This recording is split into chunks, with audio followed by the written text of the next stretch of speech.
Previously, when Jinho called Chairman Woo Jinchul to report that his nephew Sung Suho had gone missing inside a dungeon gate, Woo Jinchul was shaken to the core upon hearing that Jinwoo's son, Suho, had disappeared. The scene shifts to the desolate outskirts of the Pyramid Field dungeon, where a convoy of military trucks stands like silent sentinels against a backdrop of ruin. Inside one truck, the surviving members of the Azura Guild lie sprawled across the metal floor, breathing shallow and ragged as if they had just run through a relentless sandstorm. Among them, Xing stirs. His mind is foggy, his body exhausted, and the fragments of memory he can gather are jagged and confusing. A sharp, insistent voice slices through his haze. It is Sung Suho, telling Xing to wake. Suho's presence is calm, almost casually patient, as if he were waiting at a deserted bus stop. Xing's memories flash in disjointed snatches. The storm, the dungeon, the raw terror. And the more he remembers, the worse the headache becomes. Standing over him, Suho announces that the dungeons have been cleared, and then, almost offhand, asks to borrow Xing's phone to make an urgent call. For a few long seconds, Xing's brain lags. When the words finally register, they hit him like a freight train, eyes scanning the truck's grimy window. Where the pyramid once dominated the horizon, there is now an empty wasteland. The monstrous structure has vanished entirely, leaving only barren, cracked earth behind. The scene shifts to Egypt International Airport. Suho and the remaining Azura Guild members gather near the departure gates. They are exhausted but relieved, exchanging quiet words and firm handshakes as they prepare to part ways. Xing extends a hand to Suho, eyes full of gratitude, and promises he will not forget what Suho did for them. He asks them to stay in touch even after Suho returns to Korea. Suho scratches the back of his head and offers a sheepish smile, thanking them for helping arrange his flight home and for reconnecting him with his uncle. A flash of memory comes back. His uncle's panicked, almost heart-stopping voice when he learned Suho had been in Egypt, fighting something that made an S-rank monster seem tame. Suho prepares to board for Korea with unease gnawing at him. The incident has already been quietly reported to a contact inside the Hunter Association, and a summons to their headquarters now looms like an approaching storm. Xing narrows his eyes, suspicion flickering across his face as if he were piecing together a late-night conspiracy. He remarks that it is strange an S-rank demon would simply walk away and allow the dungeon to collapse. Suho forces a laugh and plays it off as luck, but his clenched fist betrays the tension beneath. The story shifts to a few hours ago, inside the shadow dungeon. Amit stands. Heavy chains clank at his sides, but his presence remains massive and unmistakable. From a distance, Suho and his companions study Amit and feel the gravity of the situation. Essel exhales and wonders if the chains truly cannot be broken. Suho asks whether Amit is stuck there because of the chains, and whether Amit will honor the promise now that Suho did not fully unseal him. Amit laughs deeply, amused. Amit reminds Suho that the deal was simply to get him out of the tomb, and Suho did exactly that. The chains, Amit says, are now more for show. He can move in this realm better than he could in his dusty prison. Suho blinks, surprised by Amit's sudden, almost casual attitude. The once terrifying overlord's tone is closer to a creature enjoying a long overdue respite than a chained destroyer. Before Suho can reply, Amit's enormous hand shoots out and grips the back of Suho's jacket, like someone scooping up a misbehaving child. Suho's protest is cut short as Amit launches them both into the air with a powerful leap. Essel's panicked voice cries out, calling for him to stop and asking where he is taking the young monarch. After a tense flight through the dark expanse, Amit lands atop a towering structure within the shadow dungeon and releases Suho. Amit stretches his arms wide and inhales deeply, savoring the atmosphere of his new domain. He remarks that it is faint, but that he can sense the essence of nature again, a feeling he has long missed. Amit turns to Suho. His eyes gleam not with malice, but with a reluctant respect. He reiterates his promise to follow the young monarch. Suho meets Amit's gaze and, for the first time, allows a rare smile to appear. He nods firmly in agreement, With that silent agreement hanging between them, Suho and Amit prepare to begin. Whatever is about to start. Now back in the present, at airport, Sung Suho gave Xing a casual wave before stepping through the boarding gate. The automated door slid shut with a soft hiss, leaving Xing standing there watching him go. Xing's eyes lingered on Suho's retreating figure as his mind churned over what he had seen. This guy doesn't just summon monsters, Xing thought, watching him leave. I'll have the guild dig into this, he decided, making scouting Suho his top priority. As Suho walked down the terminal, his thoughts drifted forward and backward at once. The shadow dungeon, the urgent quest, meeting Amit. None of it felt isolated. Each piece fit like fragments of a larger puzzle. Everything he had done seemed to point to this moment. Amit was no longer simply an enemy to defeat, but an ally to gain. As Suho continued down the terminal, Baru emerged smoothly from the shadow. It's been a while since I've flown on one of these metal birds, Baru remarked, voice light. Suho chuckled and shook his head.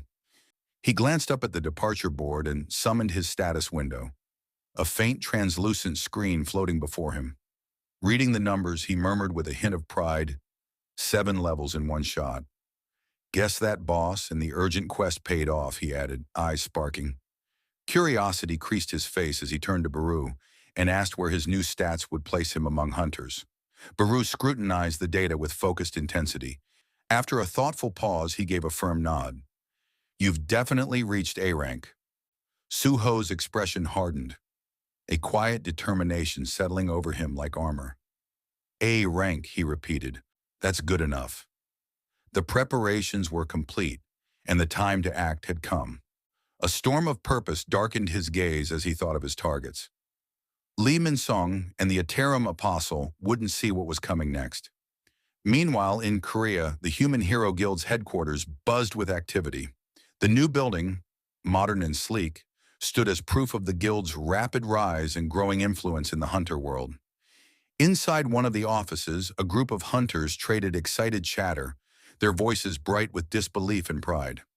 One hunter remarked that they had come a long way, from a C-rank guild to clearing B-rank gates in Incheon. A hunter produced a small, gleaming vial of stardust and held it up like a talisman.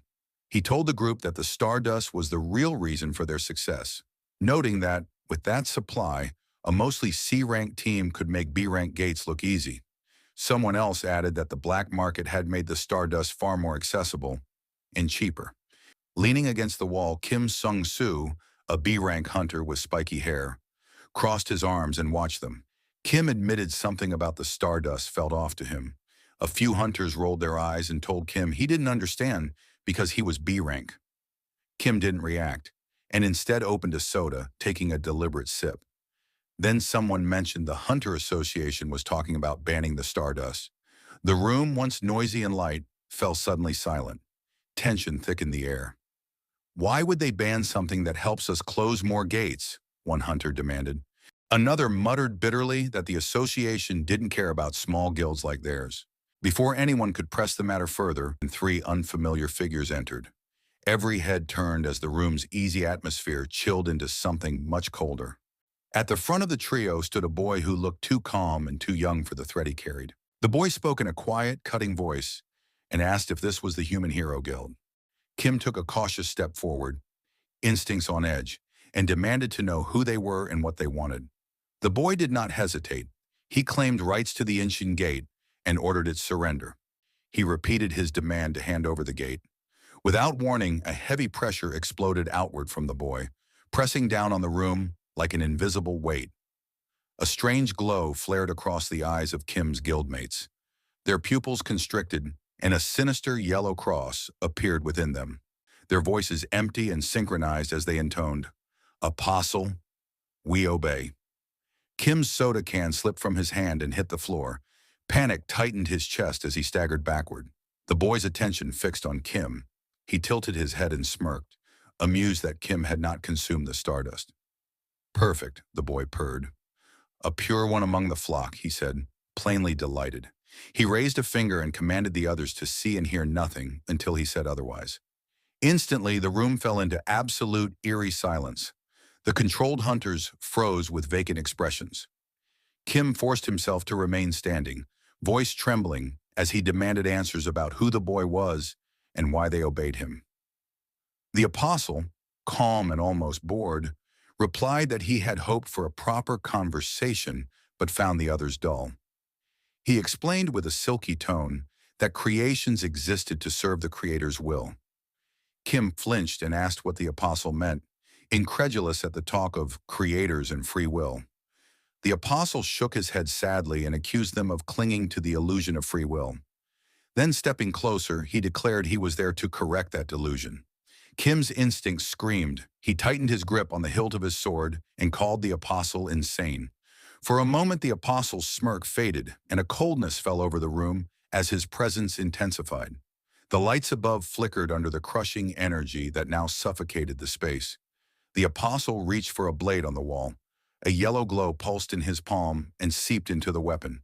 He whispered, "Amplify," and the sword came alive with a crackling, malevolent energy. Kim had no time to hesitate. He lunged and swung in a precise, desperate arc at the apostle's throat. The apostle moved like a phantom, effortless and untouchable, and countered with deadly speed. A brutal, decisive cut followed. Kim was severed cleanly in two. His body crumpled to the floor as blood sprayed, and the broken half of his sword spun into a controlled hunter's skull with a sickening thunk. The room plunged into stunned silence. Death had spoken, and the apostle stood amid the carnage. With a lazy wave, the apostle gave a single order: "The others may see and hear again." The controlled hunters obeyed. Their expressions remained hollow as they dragged the bodies away like lifeless dolls. Footsteps pounded in the hall as more guild members rushed in, alarmed by the disturbance. The apostle spared them no glance and issued an erasing command. "Forget everything." The newcomers' faces went slack. Confusion clouded their eyes, and then they turned away, their memories wiped clean. Without another word, the apostle strode toward the dungeon entrance, his thoughts dark and restless. He wondered aloud what free will even meant, thinking that creations existed to fulfill their purpose. He brooded over the world's insolence. Its people had defied purpose and even destroyed their creator. Near the dungeon's threshold, his gaze caught a massive creature bound by glowing chains. It roared, thrashing against its restraints. The apostle smiled and approached the beast, lifting a glowing yellow crystal in his open hand. With a soft, almost tender voice, he told the creature it had wandered long between dimensions, and that its rage would be useful. He pressed the crystal into the monster's eye without hesitation. The beast screamed as a sickly yellow energy surged through its body, twisting and mutating it into a more nightmarish form. The apostle watched with a slow, satisfied smirk as the creature transformed. "Go forth," he whispered, commanding it to unleash destruction in the name of the Creator's will. Meanwhile, outside the airport bustled with travelers moving through the automatic doors, luggage in hand, oblivious to the danger now unleashed. Taxis lined the curb, and horns blared as vehicles crawled through the congested drop-off lanes. Near a discreet surveillance van parked by the entrance, 3 hunters from the Hunter Association kept watch, their eyes sharp as they scanned the crowd. Then, without warning, a faint red glow pulsed in the distance. It throbbed like a heartbeat, and one of the hunters stiffened.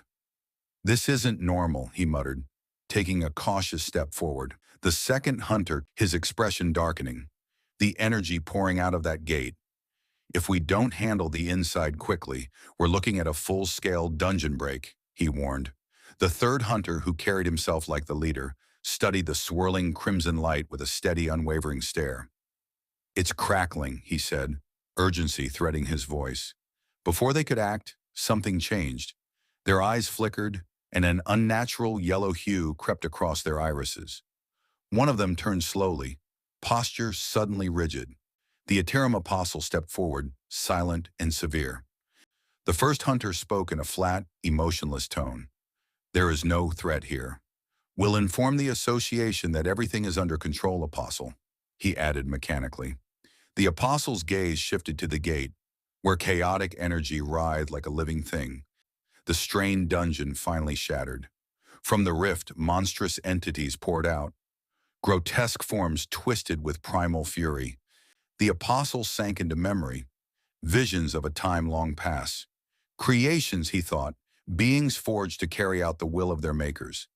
If their masters willed war, they led battles in their name. If they craved treasure, they stripped it from the undeserving. A shadow passed over his face as he sank deeper into recollection. A memory hardened his expression. One day the Creator spoke, saying a kin had fallen in another realm and ordering them to seize dominion over the world left without a master. The moment replayed vividly, his reverence tangled with disdain as the memory echoed in him. And so, we obeyed. The grand army of the divine mobilized. Countless faithful gathered to fuel the crusade. But passage between dimensions demanded an unfathomable toll. With each step, the void narrowed, and fewer could continue. Those left behind were swallowed by the abyss between worlds, lost forever. For ages they advanced, sacrificing all that was necessary until finally they arrived at the forsaken world's threshold.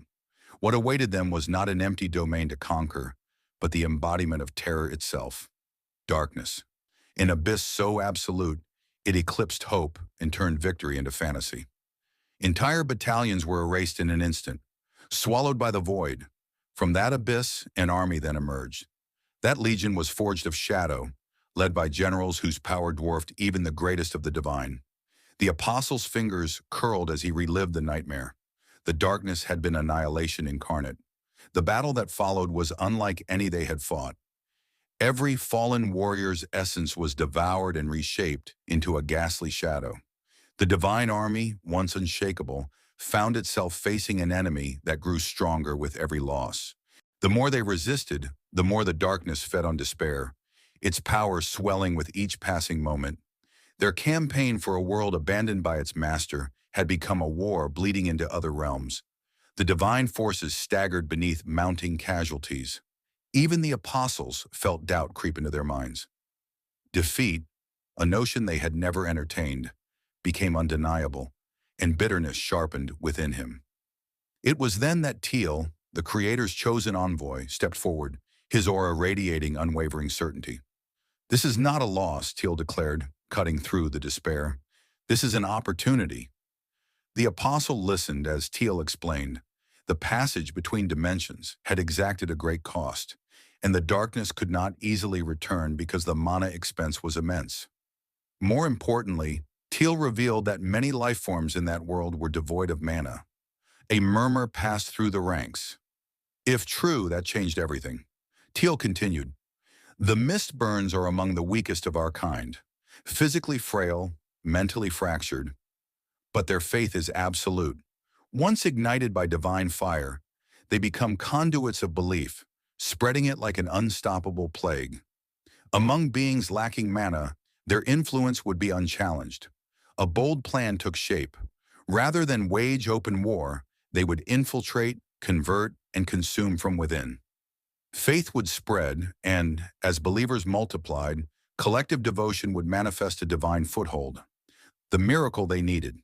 It was a risky strategy, but one they accepted without hesitation. Acting quickly, Teal split his divine essence into 5 fragments, each assigned a purpose. The weakest fragment took the embers of the Mistburns, a sliver of power small enough to slip past the abyss' watchful gaze and cross into the forsaken world undetected. The plan unfolded exactly as intended. The fragment infiltrated the world and began spreading its influence among the inhabitants. But then an unforeseen complication arose. Not all life forms were without mana. Some had awakened mana, a revelation that threatened to upend their entire scheme. The fragment uncovered a truth that contradicted their assumptions. The world's sudden connection to mana was not natural, but the result of an event called the cataclysm. That moment in history had reshaped the world's foundation and infused it with the energy the divine had not expected. As the Iterum apostle stands amid the restless flow of the airport, his thoughts lingering on the revelations that haunt him, he remembers how the first fragment, upon facing the anomaly, chose to wait for reinforcements rather than act recklessly. When that fragment merged with the second, and then with him, their strength solidified and their purpose sharpened, he reflects inwardly. Yet doubt creeps in. A change so sudden, so precisely timed, cannot be mere coincidence. It must have been orchestrated. With an unreadable expression, he scans the bustling crowd around him. Still, one variable remains. Humans who have transcended their natural state, hunters who wield mana as a weapon. He must understand them, their limits, and the true extent of their power. To measure the pinnacle of their kind, he resolves, he must witness an S-rank hunter in combat. As if the world conspired to answer, a thunderous explosion shudders through the airport.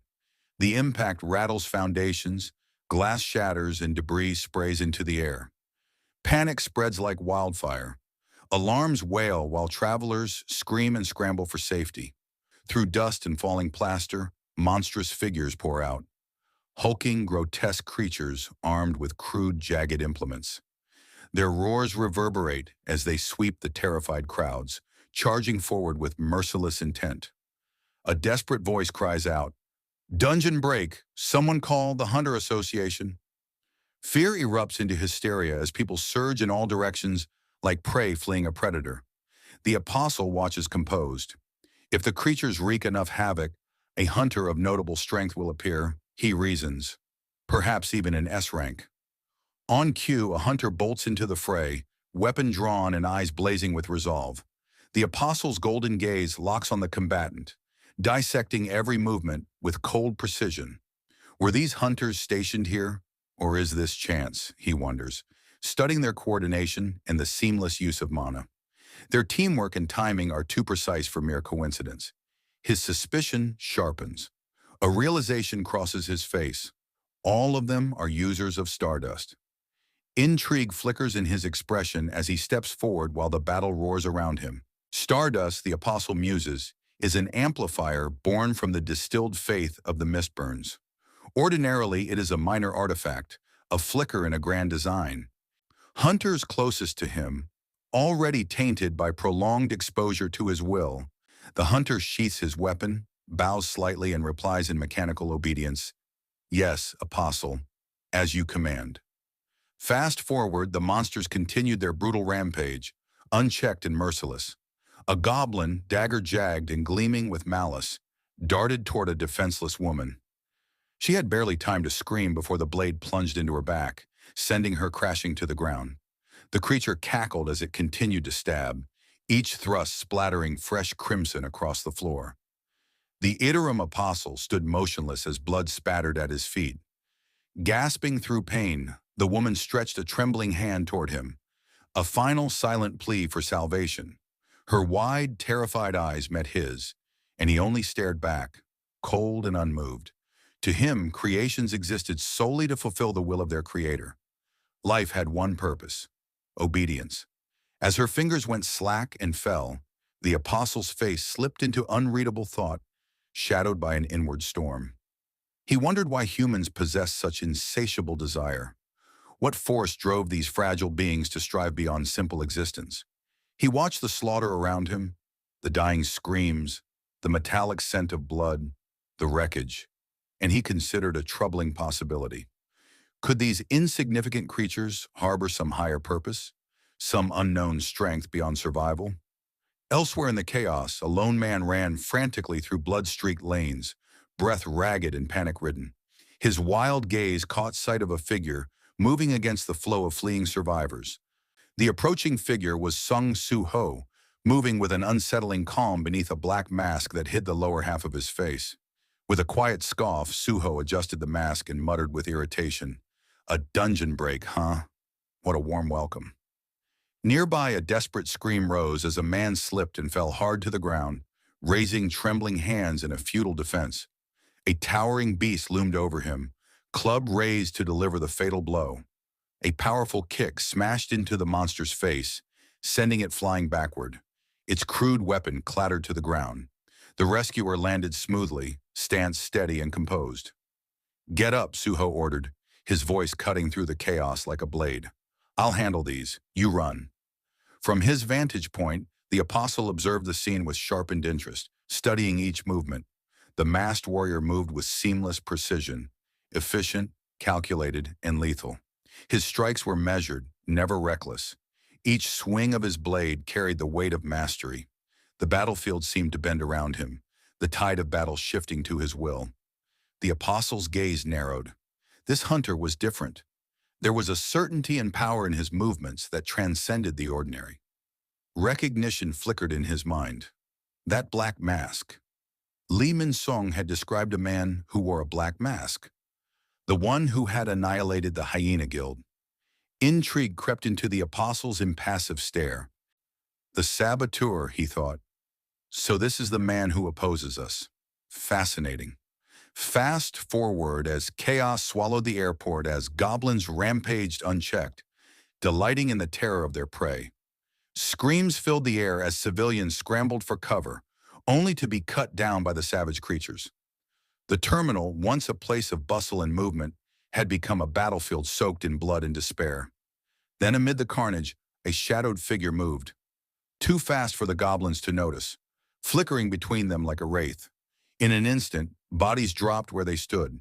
Precise slashes and crushing blows ended lives before the monsters could react. Sung Suho's movements were seamless. Each strike delivered lethal efficiency with no wasted motion. Suho exhaled and adjusted the hood that shadowed his face, his mind already assessing the situation. A gate of this magnitude, one capable of spawning such a disastrous outbreak, should have been detected long before it reached this point. The Hunter Association would never let a dungeon break of this scale spiral this far, especially in such a densely populated area. Something was wrong. His sharp gaze flicked to the slaughtered goblins at his feet. Whatever caused this was not natural, but speculation could wait. First came the civilians. Get them to safety, Suho decided. Everything else could follow. From a vantage wrapped in chaos, the interim apostle watched with cold attention, rapidly cataloging what he saw. No traces of stardust, he noted. That alone set the masked man apart from most of the powerful humans he had observed. While the apostle's thoughts churned, Suho shifted his focus to the fallen goblins at his feet. The shadows beneath the corpses stirred unnaturally. Moments later, three figures rose where the goblins had fallen, twisted goblin forms shrouded in inky darkness, their eyes glowing as they acknowledged Suho with silent obedience. Suho spared them only a brief glance before standing. He ordered the shadow goblins to assist the civilians and to make sure anyone who could not escape on their own was carried to safety. Hidden in the wreckage, the apostle's confidence faltered for the first time. His breath hitched as realization set in. Power over darkness. A memory clawed to the surface. The same ominous force. The same dreadful presence that once sent whole armies into panic. The power of the shadow monarch. Recollections of an unstoppable shadow army flooded his mind. The apostle's throat tightened at the memory. He had seen that tide of blackened warriors before, and it left ruin in its wake. As the shadow goblins cut down the remaining monsters with effortless precision, the apostle's unease deepened. A human wielding the authority of shadows. The implications were terrifying. If this masked man truly held a link to the shadow monarch's power, everything fit. The hyena guild's annihilation, the Stardust Factory's destruction, the string of sabotages. Each act of disruption could be his doing. Just then, Suho's gaze snapped to something in the distance. His expression sharpened and became unreadable. The apostle felt a shudder run through him. The hunter had seen him. Instantly, his heartbeat surged, and he willed himself to fade into the background. Discovery at this moment would doom their mission? Not here. Not now, he thought. He must leave before the hunter learned the truth. Before the apostle could move, a deafening crash shook the terminal. A massive truck hurtled through the air, spinning wildly before slamming into the building. The impact sent shockwaves through the airport. A fiery explosion erupted, shattering windows and flinging glass and debris everywhere. Flames and smoke swallowed the area in a blinding inferno. Reacting instantly, Suho lunged forward without hesitation. He positioned himself between the blast and a nearby boy, taking the full force of flames and flying glass across his back. Shards and heat struck him, but his body remained unshaken, an unyielding shield amid the chaos. As smoke and ash cleared, a deep guttural roar suddenly split the air and stole his focus. From the gaping hole where the truck had crashed, a massive, bull-like boss monster emerged. its glowing yellow eyes burning with hostile intent. Towering over the wreckage, the creature radiated a menacing aura that made the air itself feel heavy. Suho's muscles tensed. He suspected this might be the dungeon boss. A shadow rippled at his feet and Baru materialized, regal and imposing. Baru addressed him as the young monarch and reported sensing Iterim's energy within the beast. Suho's brows drew together. If Iterim's energy was present, this dungeon break was connected to Iterim. Baru's antennae twitched as he detected another faint trace of the same energy, this time from behind them. Baru turned his gaze and studied the apostle. After a heartbeat, he relaxed and commented that the figure appeared to be just a child. The beast stamped its colossal hooves and let out an earth-shaking bellow, then lunged with startling speed. Its fist barreled toward Suho, but Suho did not flinch. Instead, he tightened his stance, prepared to meet the attack head-on. He resolved to give everything he had and immediately allocated all new stat points gained upon reaching level 35 into strength. His strength stat jumped, and his muscles tightened with newfound power. The monster's fist collided with Suho's, producing a deafening crack and a violent shockwave that sent debris flying. Neither Suho nor the beast yielded. Both pushed with relentless force, refusing to give ground. The fight was a raw test of power. Two titans locked in a brutal contest where each blow shifted the battlefield. Suho steadied himself and prepared for the next exchange, every movement purposeful and charged with the weight of what this battle revealed. In the dim shadow of the ruined terminal, the apostle watched from the darkness. As the fight continued, the apostle studied Suho more closely and detected a trace of dark authority in him. A small current of darkness that felt potent, though it was only a sliver compared to the abyssal powers the apostle knew. He allowed himself a slow, calculating smile as a plan formed. Fate had presented an opportunity today. If the apostle removed Suho now, he reasoned, he could erase whatever distant danger the boy might one day become. As he prepared to move, the tense hush was shattered by a new voice cutting cleanly through the chaos, apologizing for being late as a figure strode into the broken airport with an air of effortless confidence. Flames ignited and danced on the newcomer's outstretched palm, drawing every gaze as they fed on his mana and painted his features in flickering light. He announced his intent to finish things quickly, and the firelight emphasized the certainty in his posture and the authority he radiated. The newcomer's presence carried a charisma that made even nearby goblins freeze in stunned silence. Mortal fear and awe spread across the ruined concourse. Above the goblins, small orbs of flame materialized and hovered like vengeful stars, a display of power that even the apostle regarded with a momentary twitch of curiosity, his attention shifting from Suho to this new hunter. Suho, still engaged in the fight, instinctively took a step back and tried to locate the source of the burning projectiles. He muttered to himself, puzzled about where the fireballs had come from. The question was answered moments later as the newcomer walked forward, utterly unaffected by the battlefield's chaos. The hunter's eyes burned with a crimson intensity. With a single deliberate motion, the man, Hunter Choi, an S-rank user of fire, let loose his attack. The hovering fireballs descended in a merciless storm. The goblins had no time to respond. Each projectile struck home with ruthless precision, and those unlucky enough to be hit were consumed in roaring flame. Within seconds, their bodies dissolved into ash, heat warping the air and leaving nothing but the acrid stench of smoke in their wake. Suho stood frozen, eyes wide and breath shallow, stunned by the instantaneous annihilation before him and barely able to process the speed and scope of the hunter's display. He had encountered powerful foes before, but seeing so many enemies erased at once left him momentarily speechless. His attention snapped to Choi as he tried to reassess the newcomer. The crimson glow of Choi's gaze, his commanding presence, and his absolute control over fire made Suho suspect the man's true identity. Perhaps Choi was indeed the famed S-rank hunter, whose name people whispered with awe. Choi's focus shifted from the now cleared field to a massive bull-like monster that had somehow survived the initial barrage. He commented to himself that the beast was tougher than he had expected, and without hesitation, he shaped his flames into whip-like coils that rewove themselves into a bow of living fire. An arrow of pure concentrated flame took shape on the string, radiating such intensity that even the apostle instinctively stepped back at the sight. Choi took careful aim, his gaze fixed on the bull monster, and he drew the flaming bowstring taut as the beast charged with a roar that shook the ground. The arrow screamed through the air, a streak of heat and light. On impact, the projectile detonated in a cataclysmic blaze.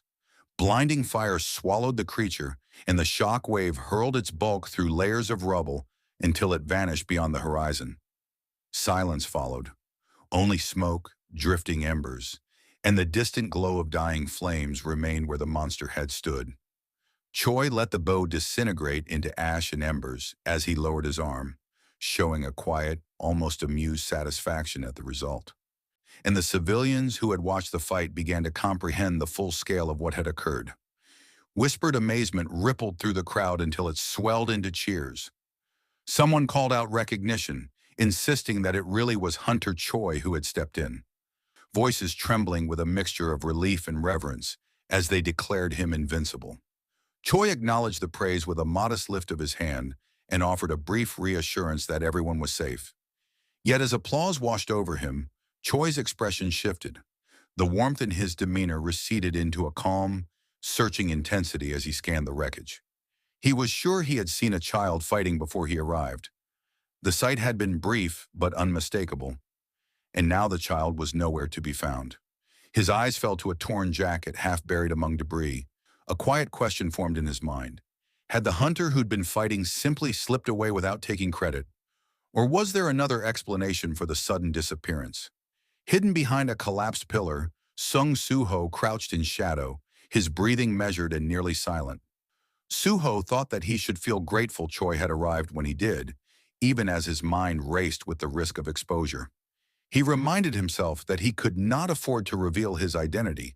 It was far too early. A chill ran down his spine as his thoughts turned darker. The Iterum, he remembered, always worked from the shadows, pulling strings from behind the scenes. Attacking civilians in broad daylight did not feel random to him. His fists tightened as he suspected they were planning something far larger. As dust settled over the city, the sky shifted from a bitter orange to a brooding midnight blue. The sun's last embers faded and the moon rose. In a dim back room of an abandoned building, the apostle stood motionless by a cracked, grimy window. He watched the world outside with a mind that replayed the day's events like a cold machine, parsing each moment with calculating clarity.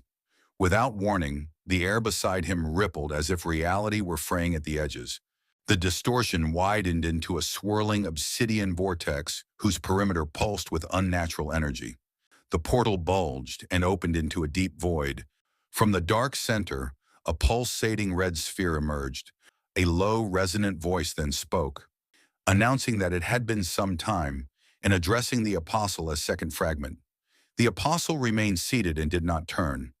The entity identified itself as the third fragment, and its words carried a finality as it promised to summarize what lay ahead before it claimed the vessel. The apostle's tone held no real emotion, only a quiet acceptance as he explained that there were beings among humans who wielded magical power and called themselves hunters. He noted that those ranked S among hunters were especially dangerous and must be handled with care. The apostle warned in a lowered and conspiratorial voice that there was one among them who represented a variable they could not ignore. Before he could complete the thought, the third fragment interrupted with blunt detachment, saying that enough had been said. The third fragment declared it would witness everything itself once it took control of the apostle's body. It told the apostle that his role was finished and that he would be absorbed into the entity as planned. A subtle tension passed through the apostle's features, but outwardly he remained composed. The third fragment's voice took on a teasing edge as it asked whether the apostle was hesitating. The apostle exhaled slowly and shook his head almost imperceptibly, then stated that he would leave everything to the fragment. As the red sphere began the consuming process, an unwanted thought surfaced in the apostle's mind, a flicker of reluctance, which he immediately crushed and dismissed. He steeled his expression and reaffirmed that their actions were the Creator's will and that they served only that higher purpose. The merging began in earnest. Crimson energy expanded and swallowed the apostle's golden radiance. The room filled with blinding, ominous light that spilled through every crack and seam. Outside, the night itself seemed to recoil as the violent energy pulsed outward, illuminating the streets like a burning beacon. Walls trembled under the force of the transformation, while the apostle's body twisted and reshaped, his essence unraveling and reforming. The red glow deepened and warped the air until, abruptly, the process completed. When the light finally faded, a new figure stood where the apostle had been. The body had matured, taking on a fully grown form that carried an overwhelming sense of command. He flexed his fingers and tested the strength of his new body with a slow, satisfied smirk. A flicker of memory sparked in him. A single image from earlier, the boy who had wielded darkness like a weapon. He labeled the boy a variable and found him fascinating. He chuckled quietly, a sound that was deep and foreboding as he mused that someone else existed who commanded darkness. The thought shifted his mood. He judged the second fragment's recommendation to kill the boy as a mistake. Instead of destruction, he reasoned that the boy should be brought to their side. If the boy could fully harness his dark authority, perhaps even command the dead, he would be far more valuable as an ally than as another corpse. The scene shifts to Suho's apartment. Suho sank into his couch, exhausted beyond measure by the day's events at the airport. Fatigue pulled at his eyelids, and for a fleeting moment he allowed himself to drift. Like a hesitant shadow, Baru emerged from the darkness. Baru's usual sharp gaze softened with concern as he looked over Suho's slumped form. Without opening his eyes, Suho exhaled sharply, and with a weary edge, replied inwardly that he had essentially endured an hour-long interrogation by his uncle. The memory of that scolding made Suho's jaw clench. Staring at the ceiling, Suho's expression softened as he wondered if his parents worried about him like his uncle did. A small, fond smile touched his lips at the thought of them. Though still weighed down by exhaustion, Suho felt a renewed flicker of determination. With sudden energy, he pushed himself upright and tossed a damp towel from his neck, deciding that rest would have to wait. He told Baru that they were going to the shadow dungeon. It was time to train. Baru blinked in surprise and counseled that even those who commanded shadows needed at least a short break. Suho smirked and rolled his shoulders, explaining that he had one more thing to do. He had not yet completed his daily quest. He admitted that he could not afford to miss the rewards. Priorities, he said matter-of-factly. Fast forward to the shadow dungeon, as Suho set foot inside. His confident expression crumpled. His breath hitched, and his body went rigid in disbelief. The color drained from his face the moment he read the system notice. His daily quest had expired.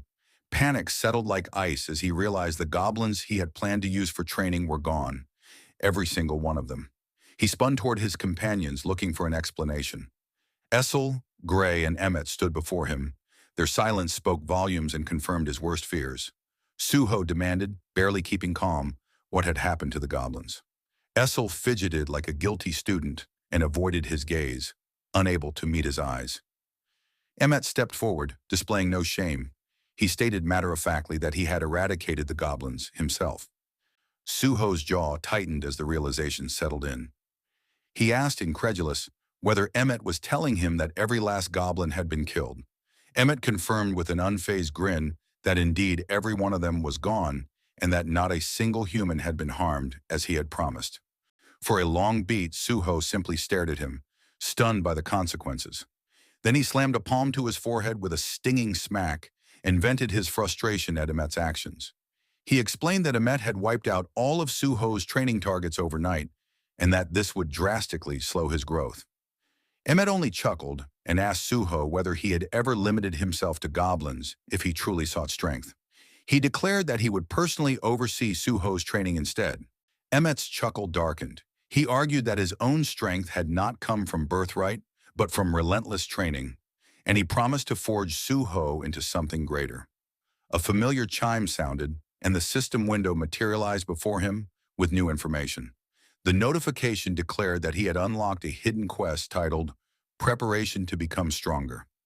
Suho scanned the quest text and muttered to himself that he seemed to have little choice but to accept.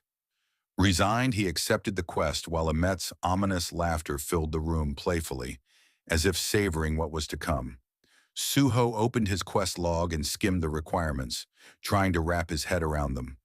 The list read 100 push-ups, 100 sit-ups, 100 squats, and a 10-kilometer run. He squinted at the screen and deadpanned to himself that the regimen resembled a famously intense training routine. Then a second notification appeared, adding a new condition that made him freeze. The new condition demanded that he complete all tasks while carrying Amit. Suho's head snapped up and his expression turned to disbelief as he asked silently if Amit was insane. Amit promised he would make himself lighter. Immediately, a mist-like aura enveloped Amit, and his body began to compress and shrink. Suho, Essel, and Gray watched in stunned silence as the transformation completed. The now smaller Emmet stepped forward and placed his diminutive hand on Suho's shoulder, his grip firm despite his size.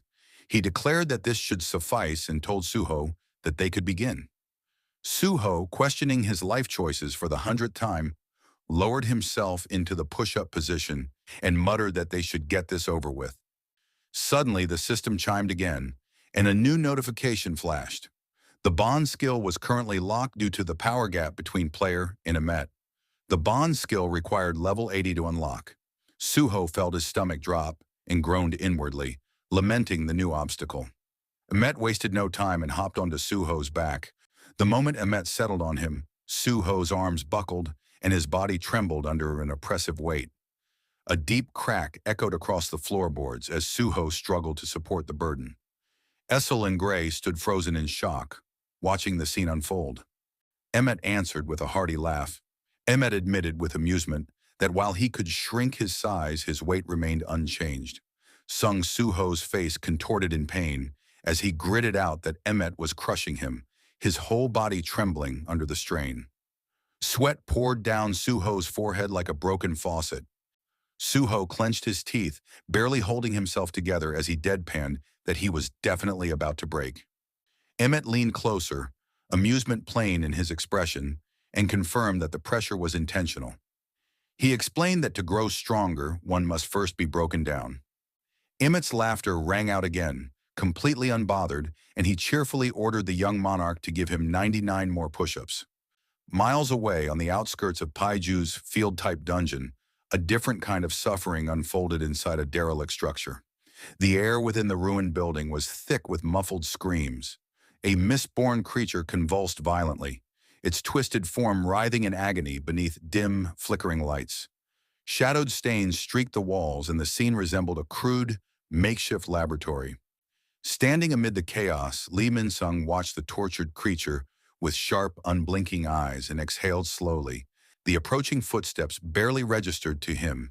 He did not bother to turn and simply remarked coolly that the other had finally shown up. With barely restrained irritation in his tone, asked how much longer he was supposed to keep doing this. A low, guttural voice interjected that the humans should feel honored to be part of what was happening. The voice belonged to Murmu, the overseer of the Stardust Factory, who stepped forward from the shadows. His tone shifted then to reverent awe as he praised the Chosen One for delivering them from a miserable existence and granting them purpose. At Murmu's words, something inside Lee snapped. In a single fluid motion, whirled his blade through the dim light. The sword sliced through the demon's writhing tentacles with a sharp schlick, severing them cleanly. The amputated limbs struck the floor with grotesque squelches, and dark ichor oozed onto the already stained tiles. Lee's voice dropped, and each word carried venom as he demanded how Murmu dared judge him or his life. Murmu remained unnervingly calm, meeting Lee's glare without flinching and simply watching. Irritated, Lee sheathed his sword with a hard click and growled that he had had enough. He demanded to know where the kid was. Murmu's lips curled into a knowing smirk as he said that the apostle was preoccupied. Lee's eyes narrowed dangerously at the revelation. Lowering his voice into a quiet threat, Lee warned that Lim Taegu would return to Korea soon and that Murmu should tell his apostle to honor his promise. Murmu did not reply immediately. Instead, he produced a small glass vial from the folds of his robes. The vial contained concentrated stardust. Murmu held the vial up and tilted his head with a hint of amusement as he asked rhetorically whether Lee had already been given that gift and why he refused to use it. Mermu spoke wistfully of the Chosen One's arrival after the Shadow Monarch had shattered the demon realm, recalling how he had been left to rot in a dimensional rift and barely clinging to life until the Chosen One saved him. He boasted that thanks to the Chosen One's gift, the berserk poison, stardust, they had spread across the realm and annihilated traitorous households. Lee's face hardened further as he listened, clearly unimpressed by Murmu's praise. Sensing an opening, Murmu pressed his advantage and insisted that by following the Apostle Lee would gain immeasurable strength and could crush Lim Taigu without effort. He asked whether that was not what Lee desired. Lee's response was swift and razor-sharp. He told Murmu not to act as if he understood S ranks. Without another word, Lee ground the smoldering remains of his cigarette beneath his boot and turned for the exit. He muttered coldly that Murmu should keep his cultist garbage to himself and that he would never touch such a thing. Murmu taunted him as he left, calling the human foolish and predicting that he would always be a loser. Lee did not react outwardly, but the tension in his clenched jaw betrayed him as he made his way outside toward his car. He drove with grim resolve and told himself he only had to endure the situation until the kid eliminated Lim Tegu. After that, he planned to hand everyone over to the Hunter Association and let them deal with the fallout. He reminded himself that he had once been untouchable and vowed to restore things to how they should be. With those thoughts, he started the engine and disappeared into the night. Unbeknownst to Lee Min-sung, a silent observer lurked in the darkness, carefully watching his every move. The observer, a hunter, pressed a finger to his earpiece and reported in a measured tone that Lee Min-sung had just exited Paiju's field dungeon. The hunter added his suspicion that Paiju's field area was likely where Stardust production was taking place. On the other end of the line, the chairman's face darkened as he heard the news and acknowledged the report. The chairman ordered Hunter Miho to keep tracking Lee. After the call ended, Chairman Lee turned toward Choi, who stood nearby flipping through a stack of reports. Choi spoke without looking up, a trace of satisfaction in his voice. Noting that they were finally closing in on Lee Min-sung's activities, expression remained severe as he recounted troubling details from the airport dungeon incident. All staff assigned to monitor the surrounding gates reported simultaneous memory loss. He tapped his fingers thoughtfully and added that every single one of those staff members had ingested stardust. Choi adjusted his glasses and sharpened his tone, reporting that hunters across multiple regions had been acting erratically and that stardust was the common denominator.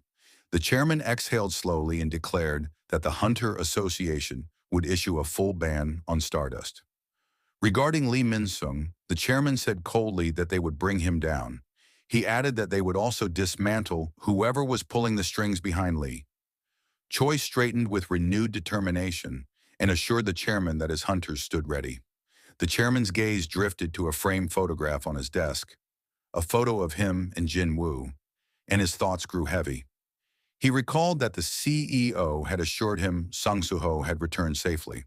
The chairman considered that if Suho was a growth-type hunter like his father, the system could become an obstacle, and he vowed to do everything in his power to support him. The scene shifts to the shadow dungeon. Inside, Sung Suho's entire body trembled under unbearable strain. His breath came in ragged gasps, and his muscles screamed in protest. Sweat and blood dripped onto the cold stone as he pushed through the 99th repetition. Lowering himself for the final push, blinding pain tore through his arms as his overworked muscles threatened to give out. A sickening rip echoed through the training hall as his flesh split, crimson spraying across the floor. Still, Suho forced himself upward by sheer will. The instant his chest rose on the 100th push-up, his body collapsed with a heavy thud and went motionless against the floor. Amit climbed off Suho's back and stretched casually, asking with dry amusement whether the young monarch was finished already. He added that the set Suho had just completed was merely the push-ups for the day. Essel and Gray stared at Suho's battered form, horror reflected in their faces. Essel's voice cracked as she reported that his arms and bones looked completely shattered. Even Baru, normally unflappable, bared his fangs and snapped that the reckless beast had gone too far. Baru clenched his fists and demanded to know what Emmett had done to the fragile young monarch. He declared the training over. Suho stirred. His bloodied hand twitched, and then lifted slightly. In a voice weak but unbroken, he requested his status window. Without hesitation, Suho navigated the system store and purchased a set of healing potions. The others watched in stunned silence as he uncorked a vial and drank. A faint, tired grin tugged at his lips as he murmured that he needed to grow stronger. His gaze sharpened with renewed resolve. He reminded himself that this strength was necessary before facing Lee Min-sung. Emmett watched Suho rise with something like approval, amusement deepening in his expression. Still trembling, Suho forced himself upright and checked the tasks left. 3 remained. He asked, hoarse and determined, whether 3 tasks were truly all that remained.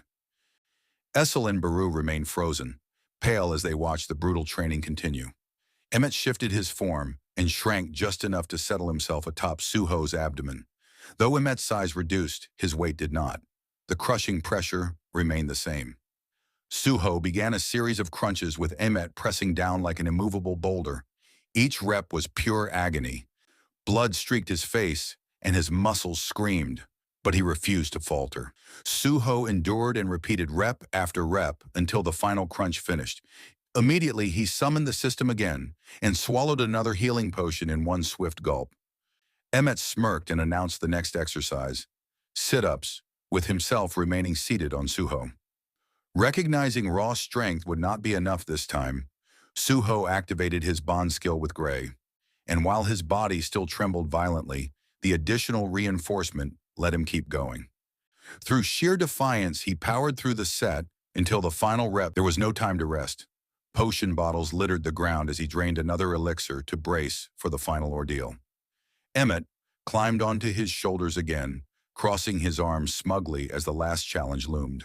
A 10-kilometer run. With a final deep inhale, Suho launched himself forward. Sweat drenched him and streamed down his face. His lungs burned and his muscles begged for mercy. Pain blurred his vision and tears mixed with sweat on his chin, but he kept running. Stopping would mean admitting weakness. He refused to be weak. As his legs burned and exhaustion gnawed at him, Emmett watched in silence and thought that the young monarch refused to surrender. He considered that if Suho continued like this, he might one day surpass Tarnak, perhaps even the other monarchs. When Suho finally crossed the finish line, he collapsed, breath ragged and voice hoarse as he groaned about his back, and asked for a potion, maybe 2.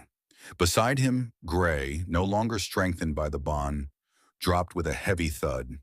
Both lay motionless as if their souls had been wrung dry by the ordeal. A heavy silence settled until the familiar chime of the system echoed through the dungeon. A translucent screen materialized above Suho with the message that daily quest rewards were available. Hearing it, Essel, Baru, and Emmett approached, their faces holding a mix of admiration and worry. Baru, unusually approving, acknowledged that the young monarch's training for the day was complete. Suho, still sprawled on the shattered floor, barely lifted his head to glance at the floating text. Though his voice was weak, it held satisfaction as he admitted the session had been absolute hell. He noted that the pain had improved his endurance and strength. The system confirmed his gains. His strength had risen from 78 to 79, and his endurance improved from 40% to 60%. He raised a trembling hand and motioned toward Emmett, declaring he would be counting on him again tomorrow. Emmett nodded with an approving smirk and promised to continue. When Suho finally returned home, his limbs felt like lead. He collapsed onto his bed, and sleep took him almost instantly. Baru watched for a moment, battered form, and murmuring that he had done well. Baru's hard expression softened briefly with a rare show of pride. He then left the room. Settling on the couch, Baru grabbed the remote and relaxed, ready to enjoy a rare moment of peace. The television flickered to life. The report announced breaking news. The Hunter Association had enacted new regulations for field-type dungeons in response to the catastrophic airport dungeon incident. The reporter explained the high value of field-type dungeons, which yield rare resources, the magical essence of slain monsters, and how control over them often rested with private guilds that profited heavily. Because of the recent catastrophe, the Hunter Association planned to enforce strict new controls. Prominent guilds, including the Grim Reapers Guild, which managed several high-ranked field dungeons, would face immediate scrutiny. The scene shifted to dim-lit office, where Lee Min-sung sat in an opulent leather chair as his keen eyes scanned the document in front of him. After reading the final line, he set the papers down with a sharp snap and turned his attention to the Hunter Association officials gathered before him. Asked what the document was supposed to mean, one association representative to explain that the Grim Reapers Guild had gained control over an excessive number of field-type dungeons. He warned that, if left unchecked, those dungeons could become extremely unstable and cause widespread destruction in their current state. Another official spoke more firmly, relaying an urgent directive from upper management. They required the immediate clearance of the B-rank field dungeon, Paiju Field. The official reminded Lee that Paiju Field fell under the jurisdiction of his guild. At the mention of Paiju Field, Lee's expression darkened, though he kept his composure. The association member pressed on and noted pointedly that Lee had not participated in active hunter duties for over 6 months. He warned that if Lee refused to join the raid, his hunter license would be subject to review. A storm of anger and suspicion brewed in Lee's eyes as he processed the implications and suspected Chairman Wu of orchestrating the move to target Paiju Field. He reasoned bitterly that the order felt like sabotage aimed at the largest Stardust production site. As he considered how to refuse without arousing suspicion, a calm yet authoritative voice declared that they would comply with the Hunter Association's request. Lim Taegu, S-rank hunter and guildmaster of the Grim Reapers, had entered the room. The association officials exchanged relieved glances as they thanked Lim for his cooperation. Lee clenched his jaw so tightly the pain was nearly physical. He realized Lim's return from abroad had not been for any altruistic reason, but to interfere with his plans. As the officials began to file out, one turned to issue a final directive. Additional hunters would be sent to assist with the Paiju Field raid, and Lee was to assemble his team accordingly. Once the door closed behind them, an uneasy silence settled in the room. Lee exhaled sharply and ran a hand through his hair, letting frustration spill through his voice as he demanded whether Lim had lost his mind and how much a field-type dungeon was worth. Lim remained unfazed, leaning casually against the table with his arms crossed. He warned Lee that the Hunter Association's motive likely went beyond clearing Paiju Field. Lim suggested they had probably uncovered what Lee had been doing behind closed doors, and Lee stiffened at the implication. Lim stepped forward and fixed Lee with an unrelenting stare, reminding him that he had warned Lee not to underestimate the association. He accused Lee of using guild members for his schemes while he was away. The atmosphere grew heavier as Lim's presence darkened the room and his words cut deeper. Lim's voice carried quiet menace when he said that Lee still treated him as nothing more than a driver, and that cleaning up Lee's messes was not his lot. Lee's patience snapped. His rage rose, his expression twisting with a mixture of fear and fury. At that moment, the sharp ring of a phone shattered the tension, and Lim glanced down at a screen. Lim placed the phone on the table, standing straighter, and reported that a recruiter had contacted him about a new S-rank hunter surfacing in Korea. He said he would head to the Hunter Association to investigate the matter personally. Pausing at the door, Lim offered Lee a quiet warning that Lee still had a chance to fix his problems and not to waste it. Lim exited, his footsteps echoing down the hallway, leaving Lee slumped and white-knuckled. Lee's mind churned, bitterness and resentment boiling, as he muttered that these people lucked into power and acted untouchable. He asked when the alien brat would grow up and when the fragment would reappear. A malevolent gleam sparked in his eyes as he confessed the wish that the alien would kill Lim Taegu for him. He tightened his grip on the armrest and whispered to himself that the target had to die, for his sake. A new vibration from his phone interrupted the scheming, and Lee leaned forward to read the message.